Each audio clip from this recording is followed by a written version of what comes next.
Hi అండి. నేను మీ మధు.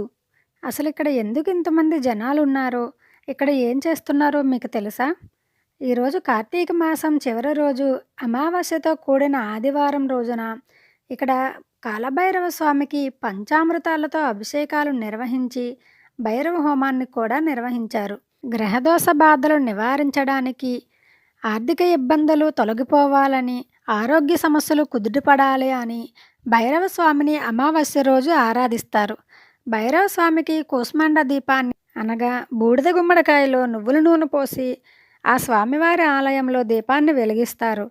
ఇలా చేసిన వారికి గ్రహదోషాలు పీడల్ని ఆ స్వామి నివారిస్తారని ఒక నమ్మిక.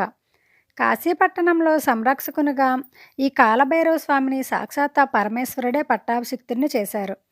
కాలభైరవుడు అంటే మనలో చాలామంది కుక్క అని అనుకుంటాము.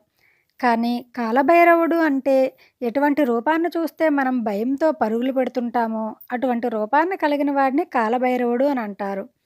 కాఠ్మండూలో, కాశీపట్టణంలో కాలభైరవ స్వామి దేవాలయాల్లో భైరవ దండన అని ఉంటుంది. ఒక బెత్తంతో నెమ్మదిగా ఒక దెబ్బను వేస్తారు. దాని వలన మనకి ఆ స్వామి అనుగ్రహం కలిగి పాపాలన్నీ నశిస్తాయని నమ్మిక. శంకర భగవత్పాదులు కాలభైరవుని యొక్క వైభవం మీద ఒక అష్టకాన్ని రచించారు. కష్ట సమయాల్లో గ్రహదోషాలు పట్టి పీడిస్తున్నప్పుడు మానసిక శాంతి మరియు రక్షణ కోసం కాలభైరవ అష్టకాన్ని పఠించడం చాలా మంచిది. ఇంతకీ ఈ ప్లేస్ ఎక్కడని అనుకుంటున్నారా? గాజువాక వాంబే కాలనీలో కొండపై వెలిసిన శ్రీ వెంకటేశ్వర స్వామి ఆలయం దగ్గర కాలభైరవ స్వామిని కూడా ప్రతిష్ఠించారు. ఈరోజు ఆదివారం అమావాస్య సందర్భంగా ఆ భైరవ స్వామికి పంచామృతాలతో అభిషేకాలు, హోమాలు కూడా చాలా ఘనంగా నిర్వహించారు.